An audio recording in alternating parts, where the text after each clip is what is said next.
aware, turntables were originally and specifically built for steam locomotives.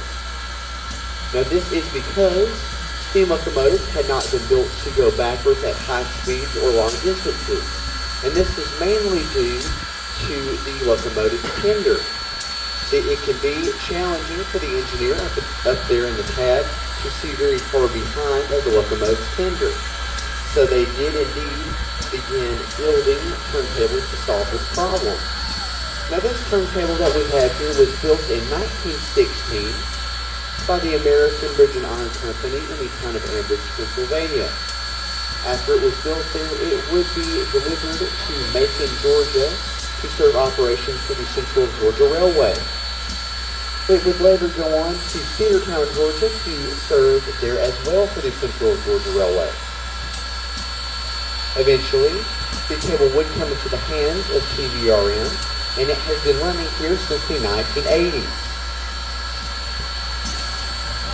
Now, back in the 1910s, when this table was built, it was not motorized like it is today. This was originally an Armstrong table being turned entirely by hand by, believe it or not, a crew of just 4 people. Now this table here weighs 80 tons, and that of course is already very heavy on its own. But consider not only that they would have been turning the weight of the table itself, they would have also been turning the weight of the steam locomotive that was on the table.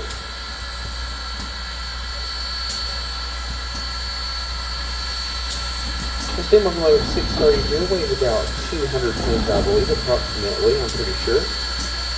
So that would be a very heavy weight that they would have had to turn by hand back then. As I said, this is not going to be motorized today. The table is motorized as of today. So instead of having 4 people turn it by hand today, it is going to instead be turned by the strongest man alive. He is so strong that he can actually turn this entire table with just 1 finger. So with that being said, why don't we go ahead and bring 630 onto our table and turn it around.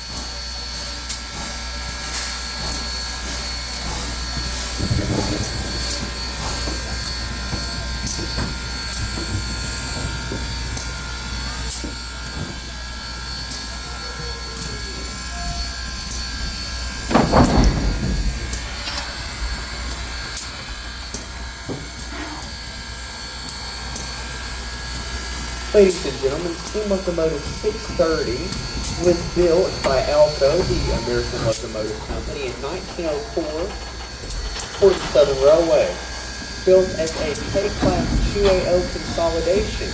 Now, the 2AO refers to the locomotive's wheel arrangement. You see, 630 has 2 pilot wheels in the front, 8 driving wheels in the middle, and 0 trailing wheels underneath of its cab.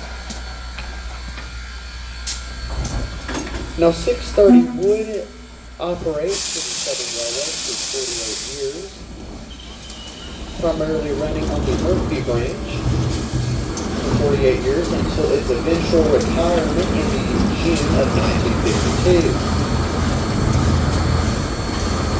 Now, later, this locomotive would go on to become the 207 of the East Tennessee and Western North Carolina Railroad in Johnson City, Tennessee. And eventually, in 1967, this locomotive would be reacquired by the Southern Railway in exchange for a diesel locomotive.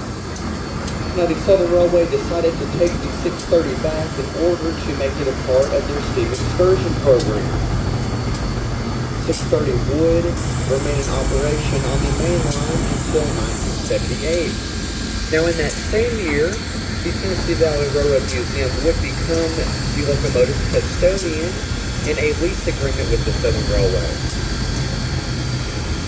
it would remain operational until 1989.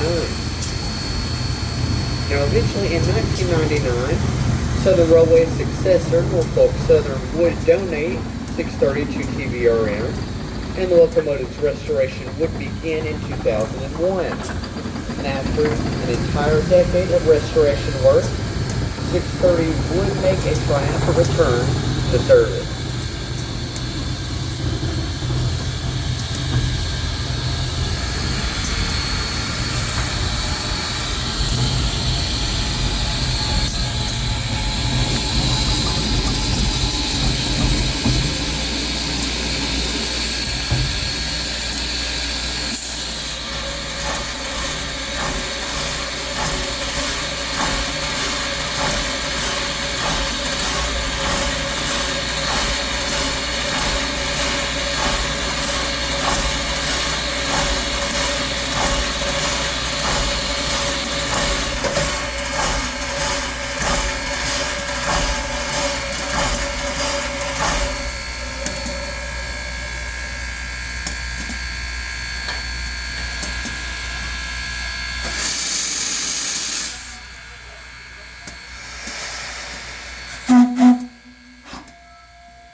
Alright, ladies and gentlemen, here you go, our 1916 turntable turning, our 1904 steam locomotive D630 of the Southern Railway.